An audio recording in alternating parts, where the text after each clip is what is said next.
Well, Mother Nature allowed softball to be played today in the Gate City. We're joined now by Julia Cox in our Pocatello newsroom with more on the 3A tournament. Julia. Yeah, Jeff, we didn't get by completely unscathed today. The 3A state tournament was originally supposed to be held at Ward Park in Pocatello.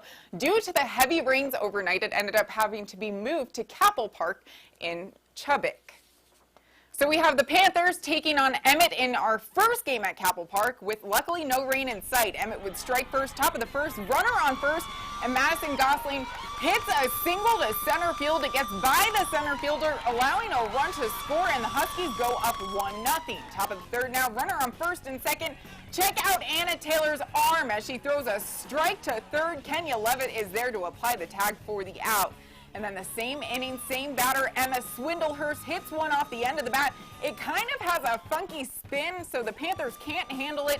So another run scores, making it 2-0, and to the top of the fifth, no one on. Allie Kaiser hits a bomb that goes all the way to the wall. She'll have herself a stand-up triple, and then the very next pitch is a wild one. The catcher can't handle it, so another run scores, and Emmett would go on to win this one 6-0. Over to Teton taking on Buell. A whole lot of orange going on. Top of the second, one on board, and Alyssa Foster goes Yahtzee. She hits a two-run blast to left center, putting the Redskins up 2-0.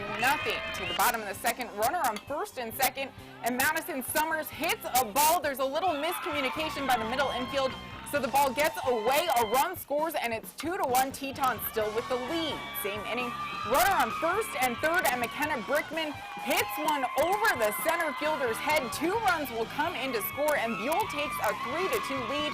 Fast forward to the top of the fifth, Teton is down 11-4 at this point. There's one runner on board, and Avery Coons goes yard with it. It's a 2-run shot, making it 11-6.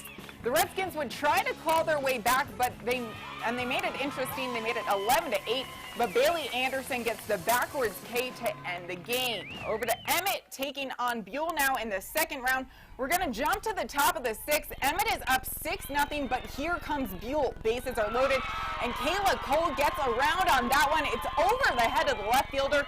2-run score, it's 6-2, Emmett still with the lead. Later in the inning, runner still on third, a wild pitch gets away from the catcher.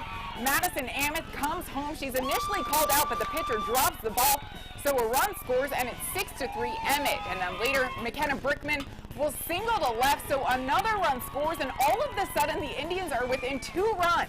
Top of the seventh we go, same score, runner on second, and Harley Benkula rips one down the third baseline. A run scores, and Buell trails by just 1 now.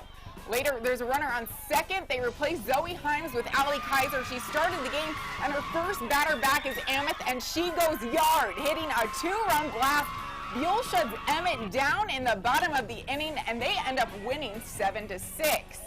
Over to Kimberly taking on Holmdel, also in the second round, top of the second inning. Kimberly is up 1-0. McCall Cameron will get things going with a little single up the middle. Cameron would move over to second, and Riley Funk will bring her home with a bloop single to left, and the Bulldogs take a 2-0 lead. They would tack on one more run that inning, so to the bottom of the second we go. Runner on first, and Dakota Kelly singles to right, so that will put one runner in scoring position at second. Kelly on first, and Tavia Cox, solid last name if I do say so myself, she bloops a single to center. Kendra Keller will come around to score, so it's 3-1. Kimberly still with the lead, and Holmdel will go on to win the game 8-3. And looking at the rest of the scores from the elimination bracket, Teton beat Snake River 8-4. Bonners Ferry thumped Timberlake. 10-0 was the score there, and then Teton played once again. They beat Kimberly 12-10, and Emmett ended up beating Bonners Ferry 10-6. And then on the baseball field, the 3A state tournament at Fruitland High School, Holmdel and Fruitland advanced to Saturday's championship round. Holmdel beat Bonners Ferry 10-2, and the Grizzlies defeated Weiser 2-0. And in the consolation bracket, Snake River beat South Fremont 6-3, and Filer defeated Shelley 3-1.